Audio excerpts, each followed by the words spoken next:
ऐन उन्हाळ्यामध्ये नाशिकमधील धरणांनी आता तळ गाठायला सुरुवात केलेली आहे। नाशिकमध्ये लहान मोठ्याशी 24 धरणं आहेत, मात्र येथील 5 धरणं ही कोरडी ठाक पडलेली आहेत। धरणांमध्ये एकूण पाणी साठा हा 16% येऊन ठेपलेला आहे।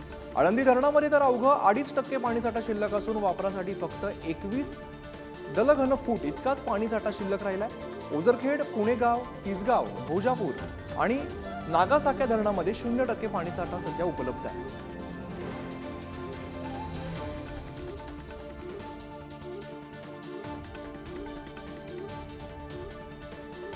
आळंदी धरणातून याबाबतचा आढावा घेतला आमचे प्रतिनिधी किरण ताजने यांनी। पाहूया।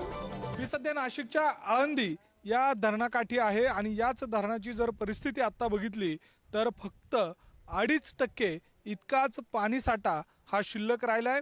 21 दशलक्ष घनफूट इतकंच पाणी या धरण क्षेत्रामध्ये आहे आणि आत्ताची सध्याची जर परिस्थिती बघितली तर संपूर्ण लहान मोठे 24 धरणं नाशिक जिल्ह्यामध्ये आहे आणि याच धरणांचा पाणी साठा जर बघितला तर 16% इतकाच पाणी साठा आता नाशिक जिल्ह्याच्या धरणासाठ्यामध्ये बघायला मिळतोय। आणि या सगळ्या पार्श्वभूमीवर आळंदी धरणाची जर परिस्थिती बघितली तर 2.5% इतका पाणी साठा शिल्लक राहिलाय।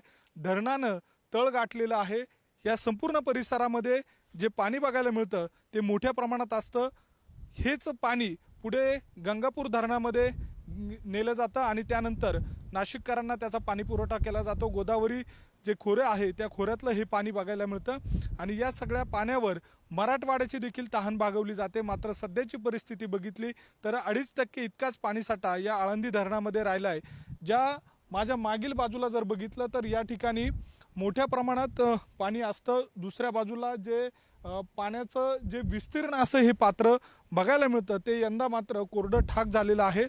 भविष्य काळामध्ये जर पावसाळा लांबणीवर गेला तर पाण्याचं मोठं संकट या निमित्तानं निर्माण होऊ शकतं। व्हिडिओ जर्नलिस्ट जय साबळेसह किरण ताजने, पुढारी न्यूज, आळंदी धरण, नाशिक।